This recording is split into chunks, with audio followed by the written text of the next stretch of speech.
Hello everyone, welcome to आके tutorials. आज है हमारा PYQ सीरीज़ 1 का एपिसोड 5, यानी कि आज हम करने वाले हैं 2024 के क्वाड्रेटिक इक्वेशंस के क्वेश्चंस। ठीक है, तो देखो 2000 अभी तक हमने 2026 डिस्कस किया, 2025 किया, अब बारी है 2024 की। ठीक है, 2024 में देखो सबसे फर्स्ट क्वेश्चन जो आया हुआ है वो है ये 1 मार्क्स का क्वेश्चन है। ठीक है, 1 मार्क्स क्वेश्चन आया था।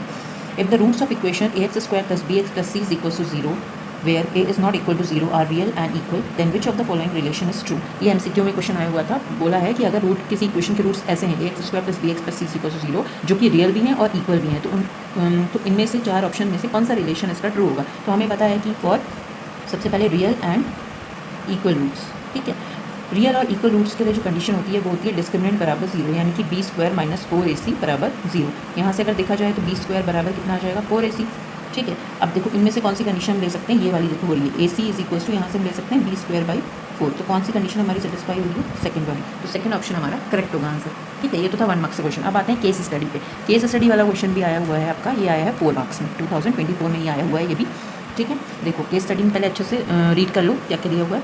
एक रेक्टेंगुलर फ्लोर है, एक फ्लोर दिया हुआ है हमें रेक्टेंगल शेप का। ठीक है, उसकी जो एरिया है वो उसके अंदर छोटे छोटे उस रेक्टेंगुलर हॉल के अंदर छोटे छोटे स्क्वायर टाइल्स हैं जो कि टोटल नंबर में है 200 स्क्वायर टाइल्स हैं उस रेक्टेंगुलर फ्लोर के अंदर जो टाइल किए गए कम्प्लीटली टाइल हैं। ठीक है, अगर वो बोल रहा है कि अगर साइड लेंथ, अगर मान लो हर एक टाइल की साइड लेंथ हम 1 यूनिट बढ़ा देते हैं तो उसमें 200 की जगह हमें सिर्फ 128 टाइल्स लगाने पड़ेंगे पूरी फ्लोर को कवर करने के लिए। तो उसमें जो फर्स्ट ऑप्शन है वो देखते हैं। ये आपने पढ़ लिया अच्छे से। ठीक है, हम क्या है इसका पूरा मतलब, इसका मतलब ये है कि हमारे पास एक रेक्टेंगुलर फ्लोर इस टाइप का दिया हुआ है। ठीक है, इसके अंदर स्क्वायर की टाइल्स लगाई गई हैं इस तरीके से। ठीक है, स्क्वायर की टाइल्स लगाई गई हैं जो कि 200 है टोटल नंबर में। अब वो कह रहा है अगर हम टाइल्स को थोड़ा थोड़ा बढ़ा दें, जैसे यहाँ से 1 यूनिट बढ़ा दें अगर इन टाइल्स को, तो ये 200 की जगह पे सिर्फ 128 टाइल्स लगानी पड़ेंगी। तो इसके बेसिस पे आपको चांसेस करने हैं। देखो फर्स्ट है assuming the original length of each side of tile भी x यूनिट, यानी कि जो ओरिजिनल लेंथ है टाइल की वो है x यूनिट, और जब वो बढ़ा देता है 1 यूनिट तो वो जो लेंथ होगी वो हम बाद में डिस्कस करेंगे। पहले देखते हैं original length of each side. ठीक है, original length of each side, देखो फर्स्ट पार्ट पहले हम कर रहे हैं। Original length of each side, ये हमें क्वेश्चन में ऑलरेडी दी हुई है, कितनी है, = x यूनिट्स।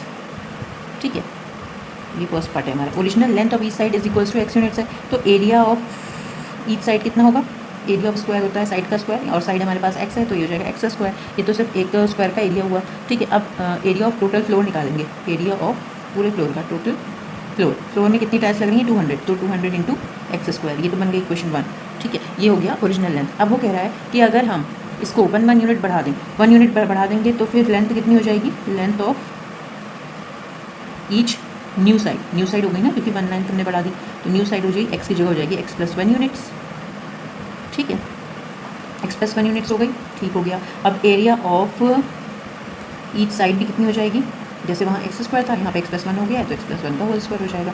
और एरिया ऑफ टोटल फ्लोर, अब इसमें एरिया ऑफ टोटल फ्लोर कितना हो जाएगा, उसमें देखो कितना था हमारे पास टोटल 200 थी, लेकिन यहाँ पे बोल रहा था कि अगर हम 1 इंक्रीज़ कर देते हैं तो वो 200 की जगह सिर्फ कितनी लगानी पड़ेंगी 128, तो ये हो जाएगा 128 × x + 1 का होल स्क्वायर। ठीक है, ये तो आपका बन गया फर्स्ट वाला पार्ट, फर्स्ट पार्ट हो गया। ठीक है, अभी फर्स्ट पार्ट ही पूरा नहीं हुआ है, इसको हमें इक्वेट भी करना है। अच्छा देखो एरिया लेंथ भले ही चेंज हो गया लेकिन उनका एरिया जो है वो सेम है। ठीक है, एरिया आप यहाँ पे देख लो, एरिया इसका ये रहा। ठीक है, ये दोनों आपस में सेम है, तो हम इसको लिख देंगे इक्वेशन के फॉर्म में कि 200 जो 200x² है वो किसके बराबर है, 128 x + 1 का होल स्क्वायर के बराबर। ये आपका फर्स्ट पार्ट हो गया, क्वेश्चन का फर्स्ट पार्ट। वो बोल रहा था कि इस तरीके से इक्वेशन बनानी है। अब सेकंड पार्ट में बोल रहा है कि जो इक्वेशन आपकी बन के आई है ना, सेकंड पार्ट में देखो क्या बोला, right the corresponding quadratic equation in standard form, यानी कि जो इक्वेशन आपकी बन के आई है ये अभी स्टैंडर्ड फॉर्म में नहीं है, अब इसको आप स्टैंडर्ड फॉर्म में लिखो। और हमको अच्छे से पता है कि स्टैंडर्ड फॉर्म क्या होता है क्वाड्रेटिक इक्वेशन का, क्या होता है ax² + bx + c। अब हमको इस फॉर्म में लिखना है। इस फॉर्म में लिखने के लिए हमें इस पूरी इक्वेशन को ओपन करना पड़ेगा। यहाँ से देखो ब्रैकेट ओपन करना पड़ेगा, 200x² = 128। अच्छा, यहाँ पे a + b का होल स्क्वायर लगा सकते हैं, तो यहाँ से हो जाएगा a² + b² + 2ab, इस तरीके का कुछ बनेगा। ठीक है, अब इसको ब्रैकेट ओपन करेंगे और सारे x वाले एक साथ लेके जाएंगे, 128x² + 128 + 128 × 2 कितना होता है 256x। ठीक है, हो गया। अब देखो x² इधर लेके जाओ, 200x² माइनस का 128x² माइनस का 256x और माइनस का 128 बराबर 0। अच्छा, 200 में से हम 128 हटाएंगे तो हमारे पास बचता है 72x² माइनस का 256x और माइनस का 128 बराबर 0। ठीक है, अब देखो 8 से ये सब कैंसिल हो रहे हैं, तो 8 से कर देते हैं, 8 9 72, 8 × 32 होता है आपका 256। ठीक है, और ये हो जाएगा 8 1 8। ठीक है, 8 6 48 बराबर 0। ये आ गई आपकी स्टैंडर्ड फॉर्म, आ गई ना, इस फॉर्म में आ गई है। देखो ax² + bx + c के फॉर्म, ये हो गई स्टैंडर्ड फॉर्म। ये तो हो गया क्वेश्चन नंबर क्वेश्चन का सेकंड पार्ट कंप्लीट। ठीक है, अब थर्ड पार्ट में वो ये क्या बोल रहा है, क्वेश्चन पढ़ते जाना। थर्ड पार्ट कह रहा है फाइंड वैल्यू ऑफ एक्स। एफ जो एक्स है इसकी वैल्यू निकालनी है हमें। The length of side of a tile by factorisation. X की जो वैल्यू है वो निकालनी किस रूल से, फैक्टराइजेशन से। ठीक है, फैक्टराइजेशन से हमें एक्स की वैल्यू निकालनी है। तो चलो यहाँ से फैक्टराइज करते हैं। 9x² माइनस 32x माइनस 16 बराबर 0। ठीक है, अब देखो 16 इंटू 9 हमारे पास क्या होता है, 144 होता है माइनस का। अब इसके फैक्टर्स करने पड़ेंगे 2। ठीक है, तो इसके अगर 2 फैक्टर करें तो एक आता है हमारे पास -36, एक आता है 4। 36 को 4 से इंटू करो, कितना आएगा, 4 6 24, 14 12 13 14। ठीक है, माइनस का 144 आ रहा है और माइनस का 36 और प्लस का 4 मिला के -32 बनता है। तो उसको स्प्लिट कर देते हैं हम। -9x² माइनस का 36x प्लस का 4x माइनस 16 बराबर 0। यहाँ से कॉमन क्या आ रहा है, 9x कॉमन ले लेते हैं, ब्रैकेट में आएगा x माइनस 4, यहाँ कॉमन आ रहा है 4, ब्रैकेट में आएगा x माइनस 4 बराबर 0। ठीक है, तो यहाँ से एक वैल्यू हो गई x माइनस 4, एक हो गई 9x प्लस 4।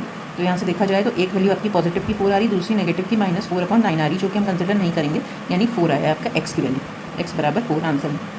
ठीक है, ये तो रहा वो क्वेश्चन जो फैक्टराइजेशन से करना था। अच्छा, इसके बाद एक ऑप्शन भी दिया हुआ है इसमें इन्होंने, और solve the quadratic equation of x using quadratic formula. इन दोनों में से ऑप्शन है, आप चाहो तो फैक्टराइजेशन से कर सकते हो या क्वाड्रेटिक से कर सकते हो। मैं दोनों ही बता दे रही हूँ, फैक्टराइजेशन मैंने बता दिया, चलो क्वाड्रेटिक बता देती हूँ। क्वाड्रेटिक में बनाने के लिए हमें पता है कि क्वाड्रेटिक का हम कौन सा फॉर्मूला यूज़ करते हैं, x is equals to -b plus minus under root b² minus 4ac/2a।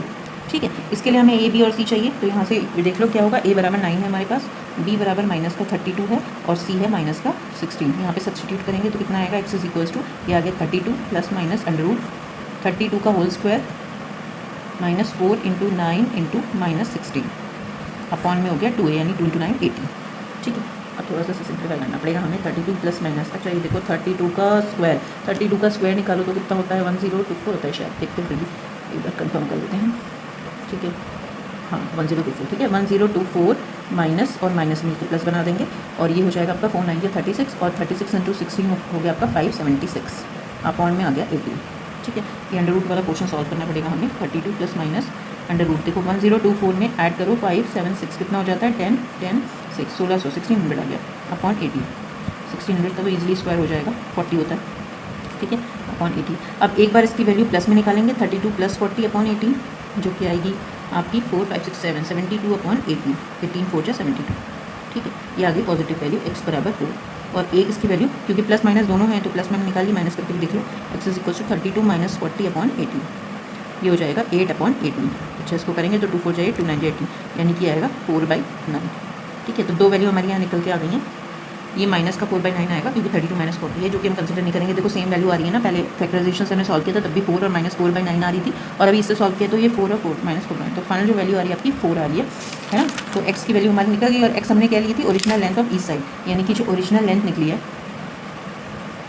Original length of each side square का कितना निकला है, 4 सेंटीमीटर, है ना।